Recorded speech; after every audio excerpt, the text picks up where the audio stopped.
Okay, hello everybody. I just wanted to do a quick video.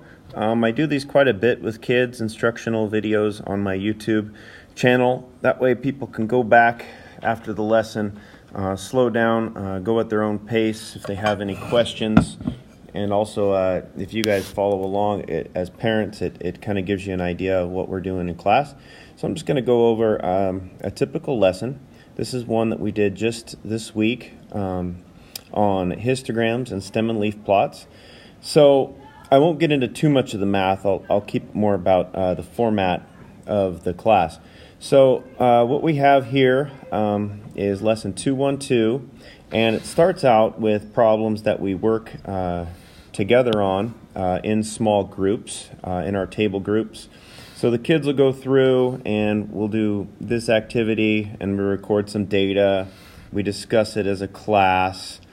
And then we go down and we start making stem and leaf plots, which, if you remember, they just kind of look like this. So as we're working through, these words that are highlighted in blue are really important, and the kids are following along on their Chromebooks, on their ebooks.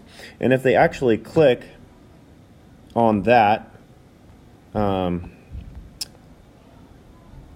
you'll get an example and a definition of what it actually is, which is pretty cool. So we went on and then we talked more about histograms here, and we recorded some more data, and that was most of our lesson yesterday. So the kids should have that in their notebooks. Their notebooks they should always have with them. I'll show you guys an example of what they look like. So what the kids really need when they come to class is a notebook, and then they need their Chromebook so that they can follow along on the ebook. If a student forgets their Chromebook one day, we do have a set of books in the back of the room so that kids can also follow along.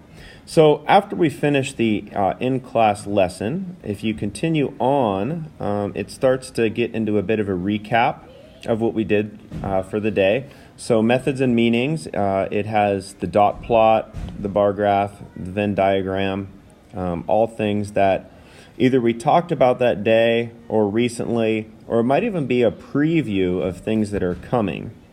So if we go down underneath that, we get to the review preview section. And the review preview is always homework. So when I post things onto Canvas, like for yesterday, it says problems 215 and 216. Now that might sound kind of confusing if you're not familiar with the curriculum, but all that stands for is Chapter 2, Problem 15, Chapter 2, Problem 16. So the kids are supposed to go through those last night and have those ready for today when they come in. And what I really like about the ebook is that if someone is stuck, they can click on this and the problem comes up. It'll give them hints on how to go through it. And I really like this. Kind of wished I would have had it when I was a kid.